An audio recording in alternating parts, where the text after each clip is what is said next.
রোজ সকালে টিফিনে রুটি তরকারি না বানিয়ে সুজির এই রকমের জলখাবারটা বানিয়ে দেখতে পারো, যেমন হেলদি তেমনি টেস্টিও।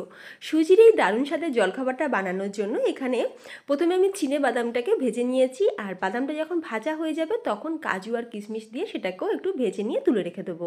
তারপর কড়াইতে দিয়ে দেবো 1 চামচ ঘি, তার মধ্যে 1 বাটি সুজি খুব ভালো করে ভেজে নেব, দেখবে সুজির কালারটা যেন চেঞ্জ না হয়ে যায়। এরপর সুজিটা ভেজে তুলে রেখে দেওয়ার পর কড়াইতে আবারও দিয়ে দিলাম সাদা তেল। তেল গরম হয়ে যেতে ফোড়নে দিয়ে দেবো গোটা জিরে, সর্ষে, উড়াদ ডাল বা বিউলির ডাল, ছোলার ডাল বা চানার ডাল, কারি পাতা, 2টো শুকনো লঙ্কা। সব কিছু ভাজা যখন সুন্দর গন্ধ বেরোবে দিয়ে দেবো এখানে কুচনো আদা আর কাঁচা লঙ্কা, দিয়ে একটু ভালো করে ভাজা ভাজা হয়ে যাওয়ার পর দিয়ে দেবো কুচনো পেঁয়াজ আর গাজর। গাজর আর পেঁয়াজটাকেও একটু নরম হওয়া পর্যন্ত ভেজে নেব।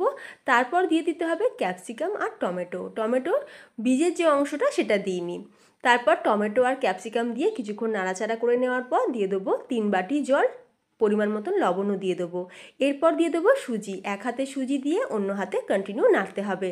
গ্যাসের ফ্লেমটা লোতে রেখে সুজিটাকে ভালো করে কুক করে নিতে হবে। তারপর সুজিটা যখন ভালোভাবে কুক হয়ে যাবে দিয়ে দেবো ভেজে রাখা বাদাম, 1 চামচ ঘি আর লেবুর রস অবশ্যই দিতে হবে। সব কিছু দিয়ে ভালো করে মিশিয়ে নামিয়ে নিলেই তৈরি দারুণ স্বাদের সুজির উপমা। তোমরাও বানিয়ে খাও, সাবস্ক্রাইব করে যাও, টাটা।